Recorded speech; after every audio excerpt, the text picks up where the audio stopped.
Nous avons tous une dette à son égard. La mienne est double, puisque président et père, il a largement contribué à faire de moi non seulement la militante, mais aussi la femme que je suis. Aujourd'hui, je voudrais simplement lui dire merci. C'est avec ces mots destinés à Jean-Marie Le Pen que la nouvelle présidente du Front National a inauguré son discours. Avec 67,65% des voix contre 32,35% pour son adversaire Bruno Gollnisch, la fille du fondateur du parti a en effet été élue sans surprise par les partisans. Elle était soutenue à 100% par les élus de la région centre et les secrétaires départementaux.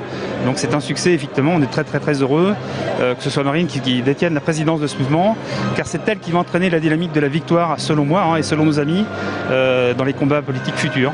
C'est une victoire devant laquelle je m'incline absolument sans réserve, puisqu'il y a une consultation des membres du Front National, et cette consultation a donné une nette victoire pour Marine Le Pen, même si le courant qui s'est incarné dans ma candidature demeure un courant très important au sein du Front National. Mais malgré cette importance, Bruno Gollnisch refusera la place du premier vice-président du parti.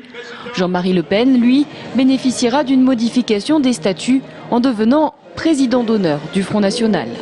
J'ai accès en effet statutoirement aux différents organes de direction et de conseil du mouvement, mais j'ai bien précisé que j'entendais me limiter à cette fonction de conseil. Lors de son discours, Marine Le Pen développera alors son programme.